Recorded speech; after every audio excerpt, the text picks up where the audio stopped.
Hello, everyone. How are you doing? My name is Shintaro Higashi, and you guys are listening to the Shintaro Higashi Show with Peter Yu.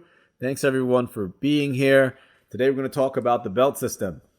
Right. So judo has a whole history with the belt system, different variations and whatnot.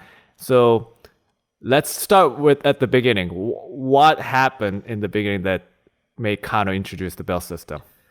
So supposedly, Kano invented this belt system, which has been adopted all over the world. And you hear Right. this in jargon that's not even related to martial arts. He's a black belt in finance, or he's a black belt in this, right? So Yeah. that's a huge deal, right? The black belt has become synonymous with like someone Right. mastering something. So that's an amazing thing. And supposedly Kano started it. Yep. And it started with Kano's training Ghee, right? The judo Ghee, the uniform, that pajama looking thing that people are like, well, pajama wrestling this. And it's kind of like people look at it like, oh, it's like a karate gi thing. Right. So anyway, he invented this thing, I guess, so it's like you could grab and it creates more handles around the body to make you an more effective grappler, right? Right. And then it teaches you and it forces you to learn more intricate stuff. And my best sort of thing that I say all the time with gi and no gi. So why do we train with the gi? Because it adds a layer of complexity and it slows it down a little bit more. Therefore, it becomes like this massive, massive learning tool. Right. Right. Because if you think about it, all the things you do in no gi, you could still do with the gi. But all the stuff that you do with the gi, you can't do in no gi. So there's a little bit more stuff there when you could use the gi. Right. It's like the superset of the no-gi stuff. Yeah. I guess so. Yeah, that's a good way to put it. Yeah. And also, yeah, you could argue gi, no gi, all this stuff, but it's relevant because, the gi opens up, you need to tie something together. That's where the belt comes in. But before I even get to that, with the gi, it slows everything down too. Right. Because if I grab someone's wrist, that's very fleeting. It can be gone in a second. But once I establish a grip on somebody, right, with the gi, it sticks around a little bit more, and then you could really transfer energy to somebody, right? And especially being a little bit more further out, not like locked in like body lock. So that's a really cool thing, but they needed something to hold the thing together. Therefore, the belt comes into play. Right. And then in the beginning, everyone wore a white belt. So white belt, white gi top, white pants, white belt. No black belts. Huh? No color, no black belts. color, supposedly, no color belts. supposedly. So the gi gets really dirty, right? It's wet. You Right. sweat in it. People bleed on it. So you have to wash it. But because of sumo culture with the mawashi, the diaper-looking thing, you're not supposed to wash the mawashi. It was like a traditional thing. I know it sounds disgusting, but you never wash your belt because there's this superstition of like, oh, you gain patina, right? Or patina, right? You gain knowledge and it acquires and accumulates. If you wash your belt, you like wash away all the knowledge too. Yeah. Who knows if that's true, but you just don't wash your belt. That's not something that you do, right? And it's a centerpiece of your thing and you want to show how much training you've done and all this stuff goes into it. You just never wash it. You wash your gi. The gi stays white. The belt gets dirtier. And all of a sudden you have this like dirty, dark looking belt. So when you walk into a dojo in those times, person with the dirtiest belt has put in the most amount of training and that person's probably the best.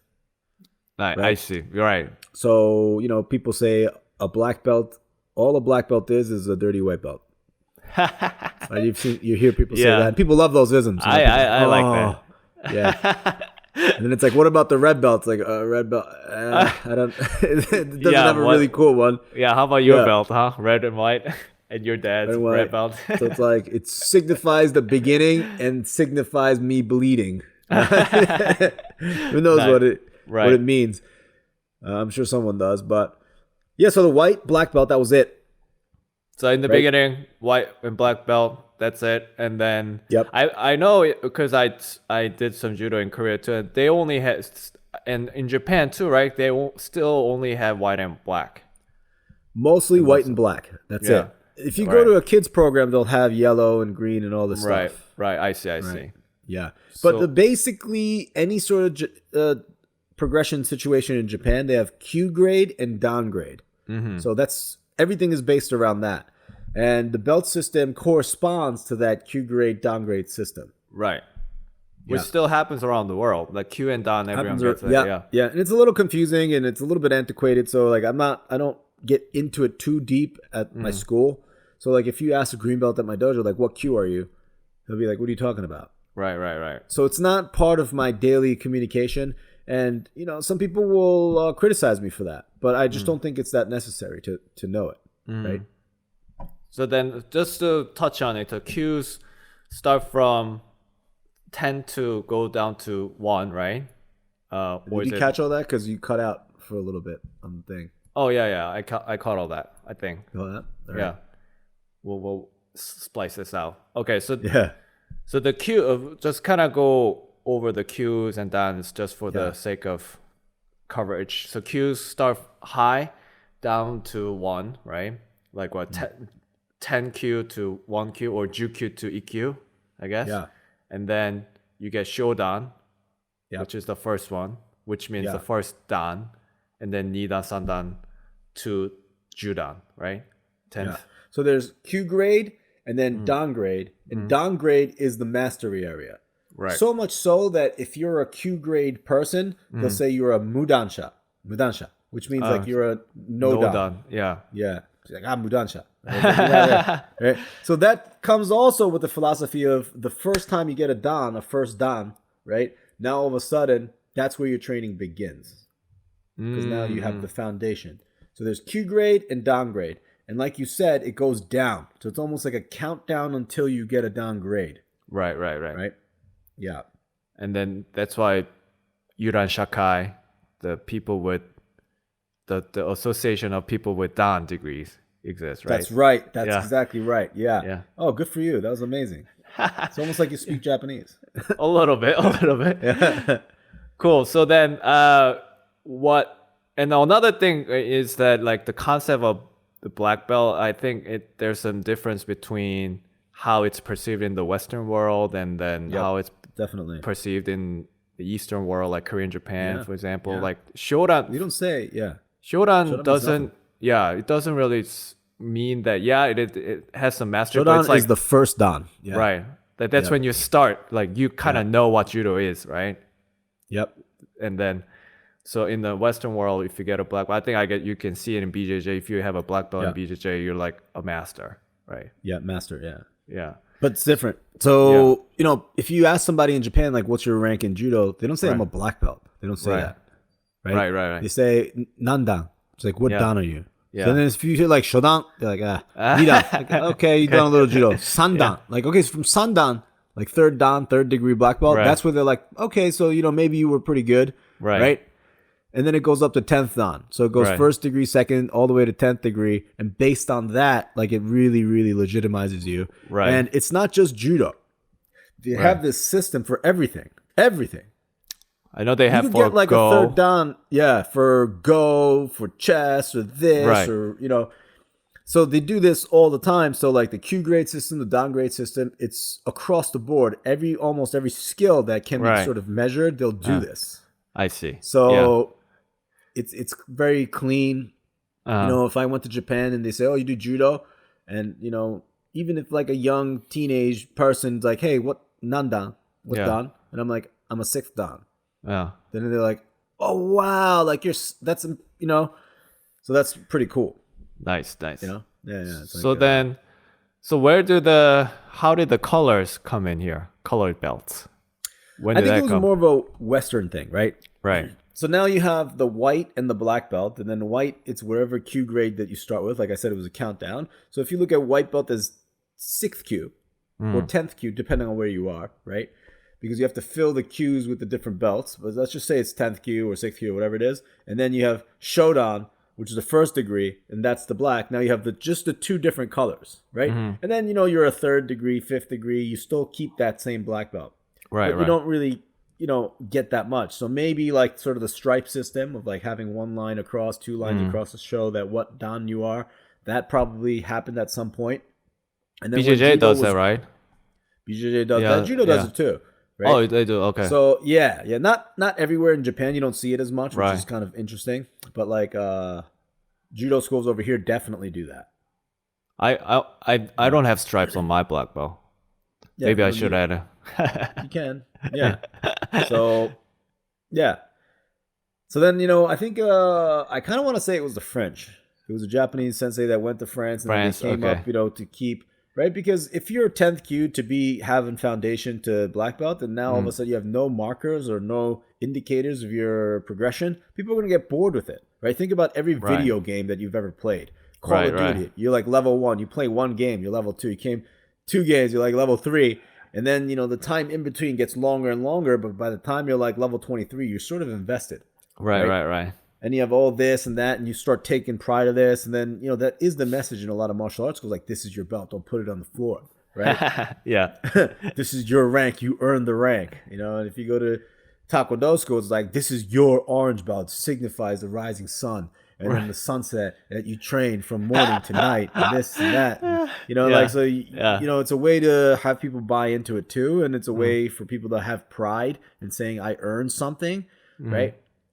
It's like more of an external, like more explicit signal that you're progressing. Yeah, definitely. So it's an extrinsic motivator for sure, because people want something that they could, hey, look, this is something you can never take away from me. Like, I earned this. Look at this degree, something like that. So then, okay, so we cover the concepts. Well, I guess, and then you have let's kind of talk about the black belts and the color belts in the Dan degree. Sure. Yes, before we move on to other stuff. So black belt, Shodan to Godan, like first degree to fifth degree, you wear black. And like black belts. And then someone 6, like 7, 8 yeah, is red and white. 6, 7, 8 is red. It is red and white. And then and then 9th and 10th are red. And your father is a 9th degree, right? Yes, he's 9th. Nice. Yeah, and then pretty legit. Yeah. It's amazing. And then and so the 6th. Yeah. So how does so I know that from Shodan to maybe Sandan, Yodan, it's all mostly skill based, right? Like you gotta win points, competitions, and whatnot. Depends on what track you're on. So this is the thing about the belt. People from the outside think it's an objective thing. If you're 6th, you're better than 5th. If you're 5th, you're better than 3rd, right? Things like that. It is not objective at all. It's not objective at all. It's very, very subjective, especially at the lower level of Shodan Nidan. It's like, I'm an instructor. This guy's been doing it for that long. Like, this is our dojo criteria. Do I give him a dojo belt, or do I give him a rank that's recognized by a bigger organization? For us, it's Hudson Judo. That's recognized by USJF, right? So under that whole pipeline, right? And the USJF has contacts with Kodokan, so you can apply for a Kodokan belt. So now all of a sudden you have this chain of like, me, here you go. Hudson, here it is. This is the criteria for Hudson. They put it to USJF. Now you have Kodokan. Now when they give you a certificate for Shodan, that's recognized globally. Kodokan is the mecca of judo, right? Right. Can I say that? Mecca? Is that is that cool to say? Right? It is It's like the center of judo, right? So that is a thing. That's a special thing. Right. How do you get that? Right. So does it start with me just handing this thing? Right. Is there any sort of verification process? Right. Yes, no, maybe. Right. How is this person different than the person standing next to him who got his black belt that was just handed to him by an instructor, I don't know, in Africa or something, right? That the person before that did judo and the person before that did judo, and it's how do you determine who's is more legit? You really can't. So it's a subjective thing. And, for me to say, your skill's not there, you don't deserve to wear that, like, that's not really my place to be able to do that, Right. And sometimes you'll see, like, a crazy abhorrent thing of, like, this guy's definitely never done judo in his life, but he's wearing a black belt. Like, take that off, right? Right, like, you rarely ever see that, because judo is a show me sport. It's like, show me that you could take me down, And they're like, and it's like, you're definitely not a black belt. So it rarely happens because, you get your butt kicked and smashed. Right. So, yeah, it's definitely subjective. I see. And we got to kind of think about that in a way before we kind of get into it. And, people want to believe what you're thinking of, Peter, is like this meritocracy promotional system at the local level where they have to compete if they're on the competitor track. Right. I see. Then and the there's competitor a track is a little bit different than the non-competitor track, which is a little bit more time-based. And that's a path all in itself, because competition is not for everyone. Not everyone can compete. maybe you were a competitive athlete before, you had 3 knee surgeries, and you just simply cannot do judo at the same capacity. Right. As a you or a Luca from my dojo or something. You just can't. Right. Like, we're going to tell them, like, oh, you'll never be a black belt. Like, forget it. That's not right either, right? Rob them the chance of being good at judo and gain the benefits of that. So, and being a good competitor doesn't necessarily mean that you're like your judo knowledge is the best, I guess, in a way. Yeah, you're good at one thing, competing. So one aspect of judo. Yeah, one aspect of it. And you're competing under the rules of competition. Right. There's a lot more to judo and grappling than just the rule sets that guide that competitive realm. Right. Yeah. So keeping that in mind, how do you recommend people approach the belt system and progressing through the belt system? Like it. That's a very good question. Yeah. So it's a little bit different, right? The way I approach it at the dojo is I tell people it is a merit-based system, right? So if you're a white belt coming into the dojo, and there's 2 sort of philosophies on this. Some people say every dojo has to have a clear path to the black belt, clear path, no matter what. It should be laid out like a curriculum. You come for 10 classes, you get a yellow belt. You come for 30 classes, you get a green belt. And then you have to do 100 classes before you get to a brown belt. Then you have to show me the kata, show me this. This is the criteria. You have to pay for it. Then you have to take this test, and you have to do that. And then all of a sudden, you could definitely get a black belt in 5 years, right? And that, I get that. I get people who like having the syllabus, the student type, where it's like, I have to do these things, checkbox here, and maybe even within that plan, it's like you have to do 1 white belt competition, 1 green belt competition. Can the competition requirement be waived if you are, not capable of doing it? Yes. Right. And then having that. I don't do it like that at all. Mostly because it requires a system that needs to be managed, and it's very time consuming for me to keep track of all that stuff, But, you develop sort of an eye a little bit too. Right. And I see the effort of the people, and there is sort of a general timeline of like how long it takes from white to yellow. And for us, it's probably like 3 to 6 months, right? 3 to 6 months, or the ability for that athlete to take a break fall properly in the Nagekomi context of not going live. We're not even talking. White belts don't do live at school. Right. You know this, right? Yeah. Are they capable of doing newaza live? That's kind of the criteria for us. And then, are you sort of putting in the proper effort, showing up, and are you on sort of the top 50 percentile of the white belts, crop of white belts that are in the room right now? So the entire dojo kind of shifts. I guess you could look at it like a curve, right? And that's sort of my system. And I like that way because it's like I'm showing up day in and day out. And yes, some people fall through the cracks. I'm sorry. Yes, people should. I'm not criticizing anybody that takes attendance and counts in how many classes that they've been. Right. I'm not criticizing any of that. It's just my method. Because that way I could look at the effort. And a lot of the dojo is structured in that way. When we do the 1-minute burpees at the end, who's pushing, who's not pushing, right? If someone's coming in 3 times a week, that person's on my radar. Lawrence is a new kid. He's a small Filipino kid. He's probably like 130 pounds. He's signed up and he's come to every single practice. Oh, wow. Right? Yeah. Maybe like for like a month and a half now, and like that kid's on my radar.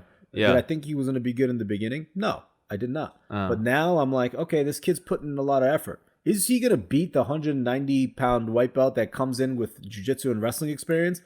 Definitely not yet. Right? Right. But this kid can potentially get good. Yeah. So now I'm already thinking about, and when I do the 1-minute burpees, he's pushing himself. He's asking to do more newaza randori, which like sometimes we do at the end of that initial beginner intermediate class.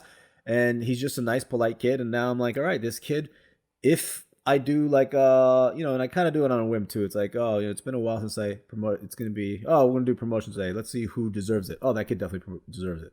Right. Something like that. Dude, he could be a good partner for David, my brother. Yeah. 100%. Yeah, Not that's yet. good. Yeah, soon. Keep So it something up, Lawrence. like that, Yeah. So that's the way I like to, structure it, and then and people have criticisms of that too. Right. How can you look at everybody and there's a critical mass, sort of a number. If I can't do that if there's more than 100 people in the room all the time. Right. First of all, we can't fit 100 people in the room, right? But if I have 100 members and there's consistently 25 to 30 people in the room, which is generally where we are in the adult program, right? Right now it's a little bit of a different time because of COVID, but like generally that's kind of the gist of the program. I have 100 people signed up and probably 25 to 35 people in the room at once. And then day in and day out, I'm having conversation. I'm scanning the room. I'm looking to see who's training. I work out with this guy, I work with that. And then it's like I kind of get a feel of it. And it's like every 6 months or so, it's like, all right, we're going to do a belt promotion. Who deserves it? All right, looking, yes, that guy. And, you know, and it's not always merit-based. It's effort, right? It's where you started to where you are now. Right.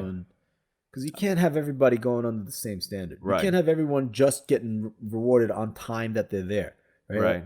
None of it is fair. Right. That's the thing. That's the reality of it. It's simply not fair. Right. And then the clear path to success situation, it seems fair, but like that itself is not fair too, because you could just be showing up and hanging out. You could just be showing up, hanging out. That person has nothing else going on in there. Like they just have more time to show up. Right. Is that fair? No, right? Everyone has a different thing, and there's just so many different factors contributing to it. It's like, and that's the problem sort of with the belt system, and you kind of have to have like that benevolent dictator situation always, sort of the philosophy that it comes down to, you know, right? You're benevolent, so it works. I mean, I guess I don't want to think of myself as a dictator, but I mean. It's hard to not have that sensei syndrome when you're the only red and white belt in the room. Right. You know, or even in like you know, certain mile radius, and people are seeking answers, and because they see it as a objective thing of you're a red and white belt, you're the second from the top, right, in the belt division situation. So it's like it's hard not to gas myself up, and you know. But that thing, one good thing, like the main point you're trying to make is that everyone's situation is different. Like someone, like you said, someone could be, you know, very busy with their work. Yeah. But if they show up, even once a week, and when they're busting their ass to like keep up with and then get good at judo, he or she deserves the next belt. You know. And the whole context has to be.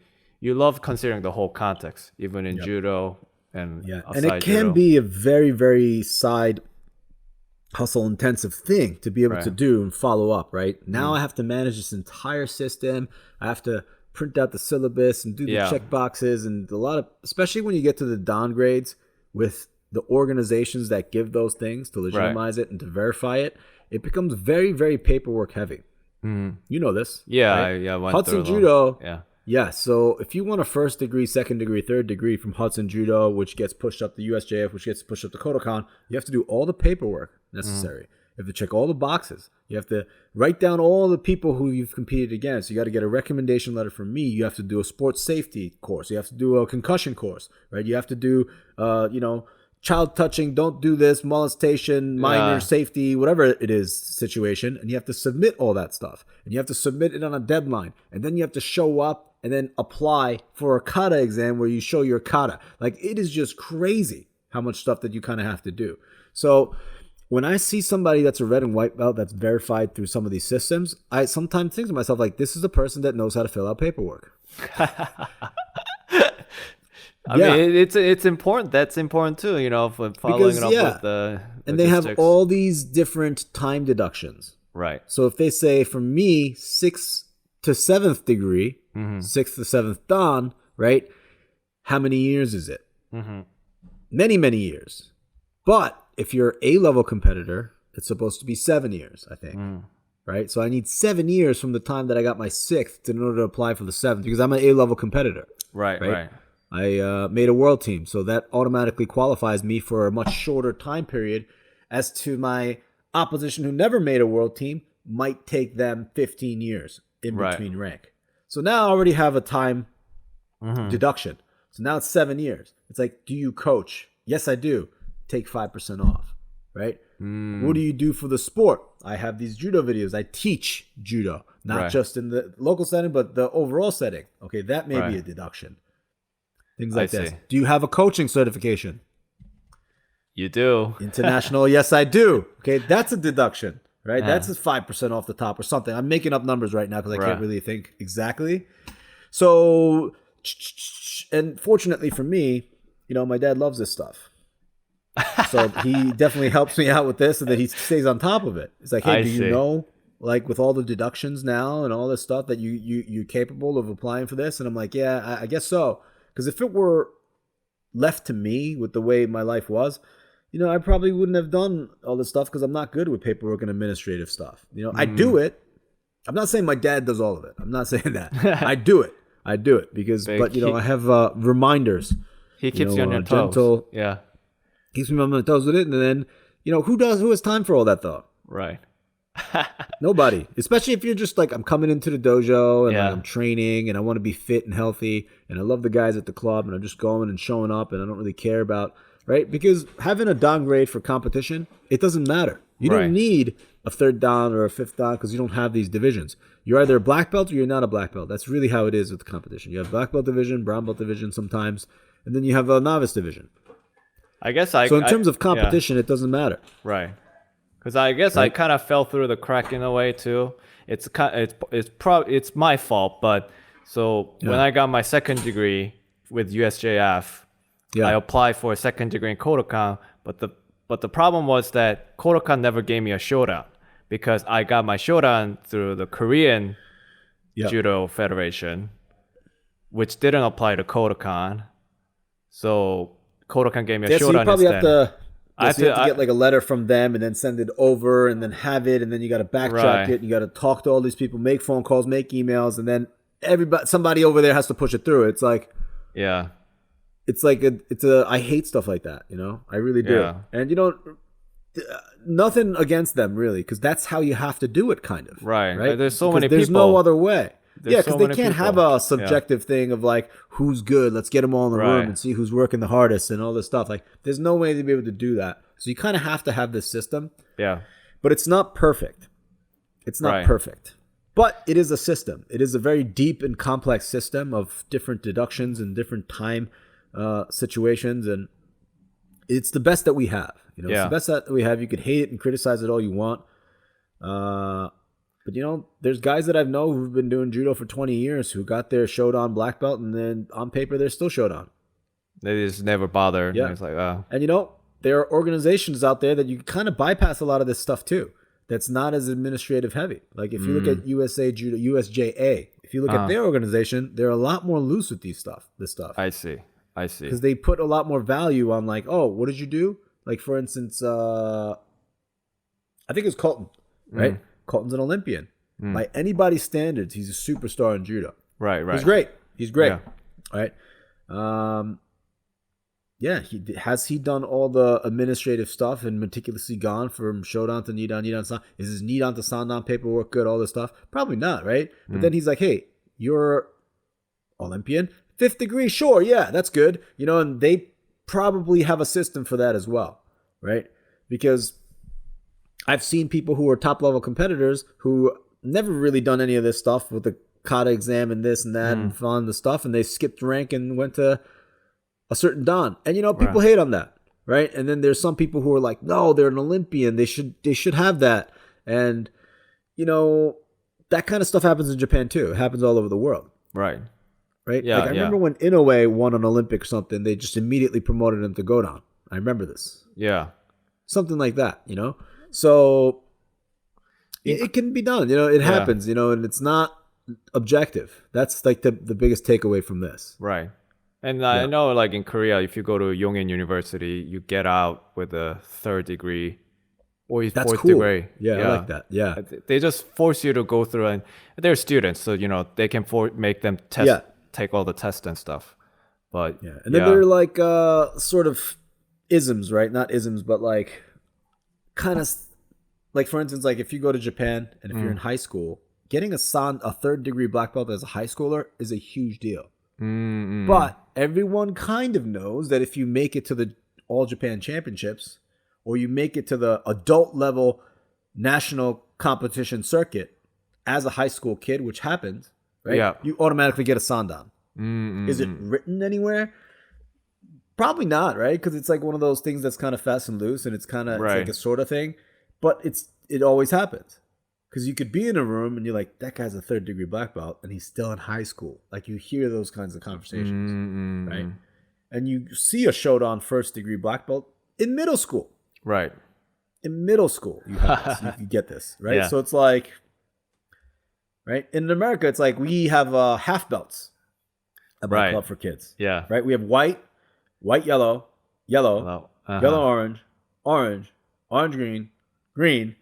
And then, so now we have to stuff those into Q grade systems. So they start at much higher Q level, right? So there's much more ways to go, right? And a lot of schools do this too. It's like they have that. So in the beginning, it's a lot faster to give out belts, a lot shorter times in betweens. So it's like white to white, yellow. How long do you do that? You know, I've heard people do like gray belts. It's like, this is the belt before the white belt. You have to earn your white belt at the beginning. It's like get a gray belt, and then they immediately get promoted to white belt like 3 weeks in, 2 weeks in. The kid's like, I'm already halfway there. Like, yes. Like, kids and now all of a sudden, kids get motivated. And I think it is important to have that flexibility because people are motivated by different things. Right.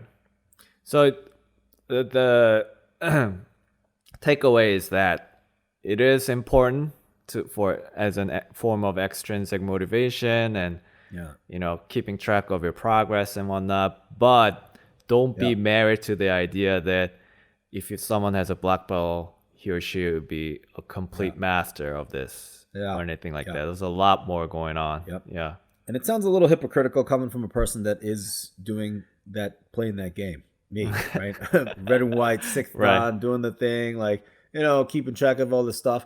And it does sound hypocritical when I say things like black belt is the dirty white belt, and you just have to let the belt age naturally. The color's going to come. It's just going to happen. Don't focus too much on it. And it seems a little hypocritical, right? But as a teacher, as a coach, it is a motivational tool. It's a tool, right? They're indicators of where they are in their training, right? So it's also a safety thing.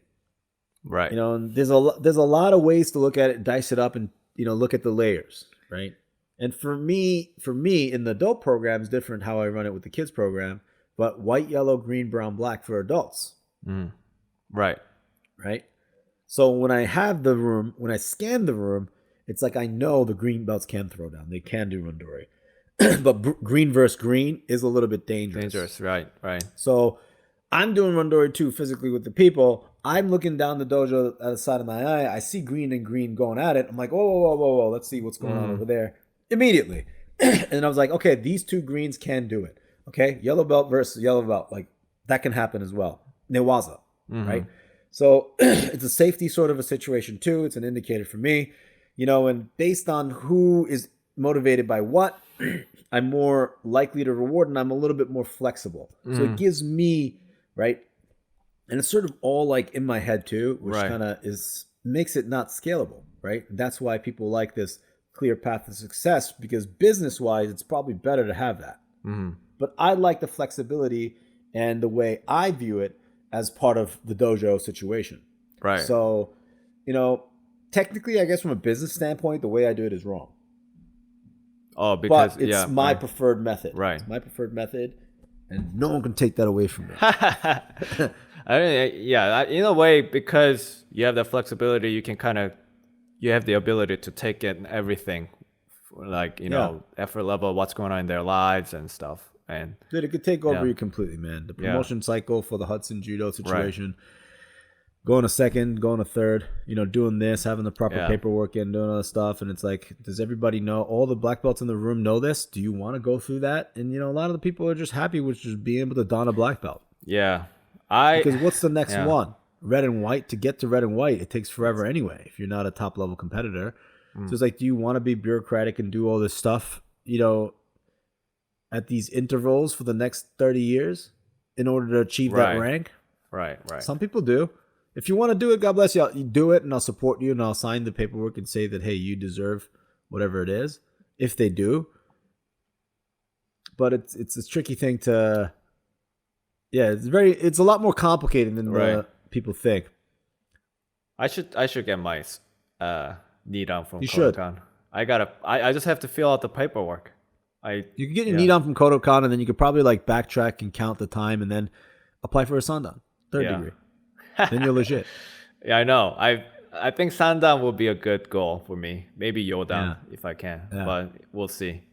Yeah. Yeah. Now you have to go through the organization in Michigan. Oh, is that why? Maybe, okay. You don't have to. You could still do it at Hudson, but then for the Sandan for the third degree here, there's a kata portion, right? Which is Katame no kata, which is the Newaza kata. And I have to go back and practice with you guys. You gotta do all the paperwork, and then you gotta pick out the date. You have to pick out a partner, train it, come back for that date, and then do it. And there's a good chance you get a person that's a hardcore judge that says, this is garbage. You have to come back and do it in 6 months. It's a good chance of that too. Yeah, we'll figure that out. But yeah, Sandan. Yeah.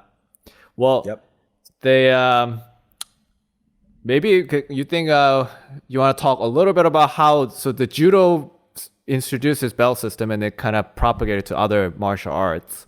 Do you know a lot about how other martial arts do? Maybe BJJ. You have a brown belt in BJJ, right? Yeah. And I know they're more subjective there, right? I think they're a lot more subjective. Right. And they put a lot of value on lineage, right? Who did you get your rank from and stuff like that. And in jiu-jitsu, it's like white, blue, purple, brown, black. And they have stripes in between, right? So you could be like a 4-stripe blue belt, 4-stripe purple belt, whatever it is. And the more stripes you get.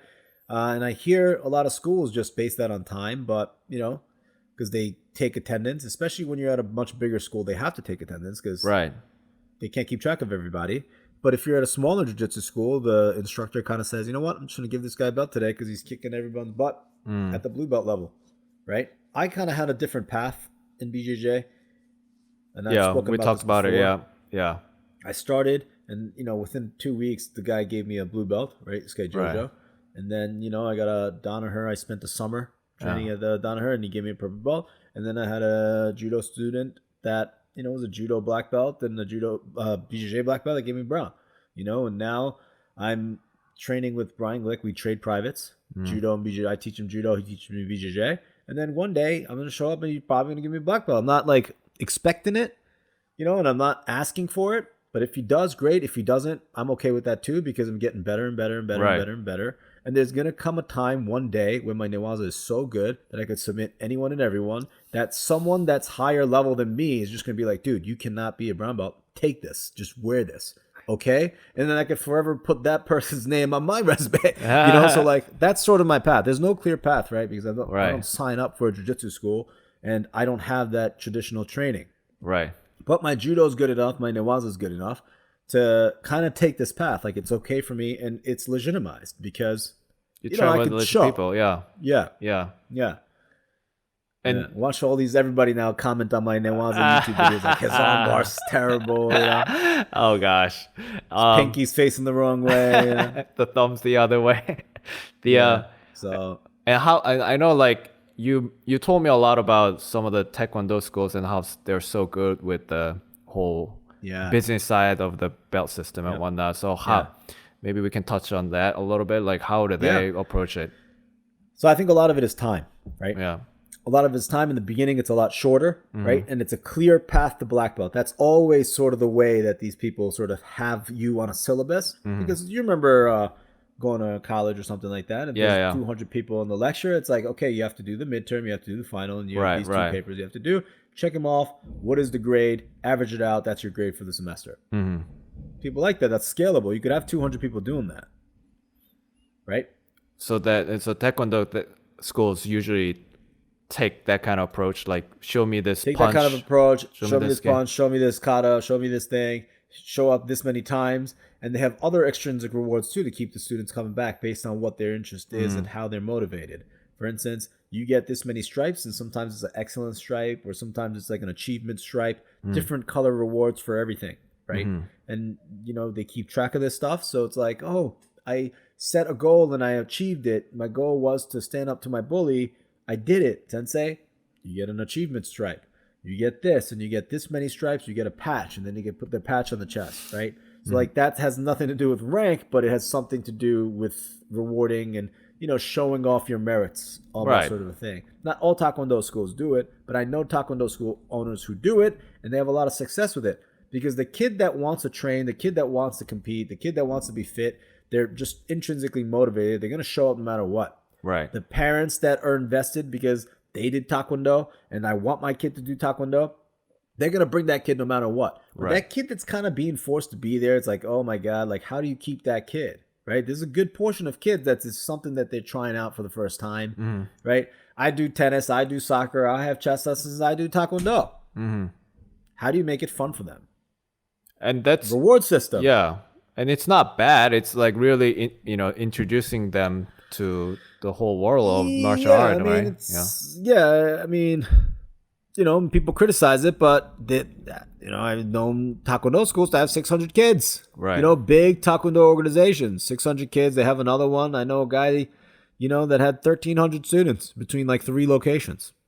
And of course, that's a different ballgame. Like, I don't want to get involved with that at all. Like, it's not what I want to do, but more power to them, and are each and every one of those kids getting great training? I don't know. Maybe they are, maybe they aren't, right? If you have a teenager leading the class and just giving out patches and stripes, like I can't imagine it being like a full-blown thing, but like, who am I to criticize that? It's a different system. I don't really know it. I'm not familiar with it. I'm looking at everything through a judo lens. Right. So, right, but the belt system is very important. It's like each belt signifies something. Each belt signifies that you put in X number of classes, and X number of classes equals Y number of dollars. You know what I mean? Because each class costs a certain amount. Yeah. Right? So that way, it's a bottom line thing as well. Right. So you got to take a lot of this stuff with a grain of salt. And, I have my opinions about it that I've kind of expressed a little bit, but I'm completely non-judgmental when it comes to this stuff. Right? Because you have to run your dojo the way you run your dojo. Right. Some people are very, very much so like administrative crazy, like meticulous and tedious, stuff like that. Keep track of everything. I'm not like that. I just can't do it. If I had to keep track of every student coming in, how many classes, how many times they showed up, how many things they did, manage the paperwork and do this and that, I would lose my mind. Right. I like teaching judo. I'm going to just teach judo. Yeah. I like teaching what I want to teach. If you want to show up for that and interested in what I have to say and teach and do, then show up for that, right? And if you work hard and if you grow, you get your belt, right? And that's just like the way I like to do it. Right. But when I'm trying to progress myself in the world of ranking and organization, then I have to play their game because it's their game, right? So every person who's standing at the top, you kind of have to play on their field. If that makes any sense. I think that's a good summary. Good way to end the episode. Any closing marks? Closing remarks, Peter. Thank you so much. I'm gonna gift you a sandan now. Actually, yes, there you go. You're just an amazing guy. My achievement makes podcasts with Shintaro. Yeah. What's your lineage? Sensei Shintaro gave me a sandan on the podcast. It's like, I can say no. That's my lineage. Right? Yeah. But cool. Yeah. Thanks for listening, guys. Stay tuned for the next episode. Yep. Oh, one more thing. Oh, yeah. Yeah. Don't pretend like you're better than someone because you outrank them. Oh, yeah. We kind of huge. Maybe we touched a little bit on the Dojo Etiquette episode. Yeah. Maybe. Yeah. Don't do that. It creates a natural hierarchy in the room. Yeah. Right. We don't want that. And that natural hierarchy, Stanford prison experiment, dangerous stuff. So please check yourself. Right. I gotta check myself too sometimes.